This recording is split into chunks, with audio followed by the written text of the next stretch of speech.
So the idea is that the law is meant to create a world of freedom, of liberty, of light, of blessing, of prosperity, of human dignity, of worth, of human flourishing, right?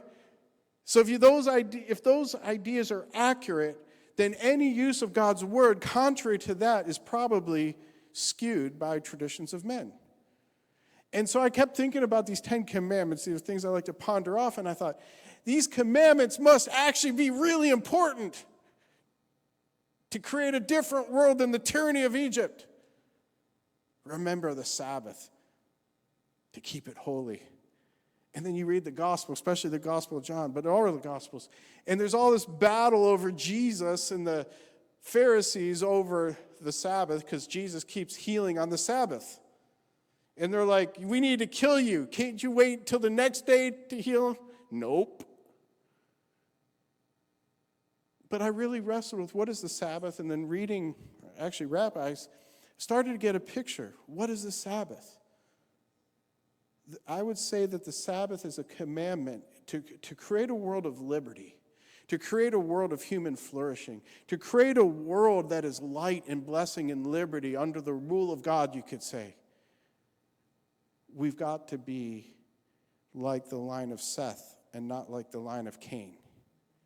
What do you mean? The line of Cain started to live for this world, for the lust of the eyes, the lust of the flesh, the pride of life. How much money do I have? How much power do I have? How much pleasure do I have? Right? They were wanderers in the world, living only for the things of the world. And they created totalitarian city-states. I mean, it was horrible. But the line of Seth did something else. They looked back to the garden of God. They looked back to their home that's in the heavens. They remembered the promise that they're going to come home someday. And so they lived their life remembering the Sabbath. Because if you don't remember, this is the world we want to create. This is the world that has value. This is where we find home. This is where we find fullness of life. Then we start to live for tyranny and oppression and money and wealth and power and prestige and all these other things. Kings of this earth like to lord it over one another, but he is greatest in my kingdom will be a servant. I'm keeping my eyes on his kingdom. Seek first his kingdom and his righteousness. All these. Store up treasures for yourself in heaven. You see how this paints a different picture? I have to remember this is the home, this is the world. But when I'm looking at him say, turn the other cheek, I'm looking at that world and remembering the Sabbath.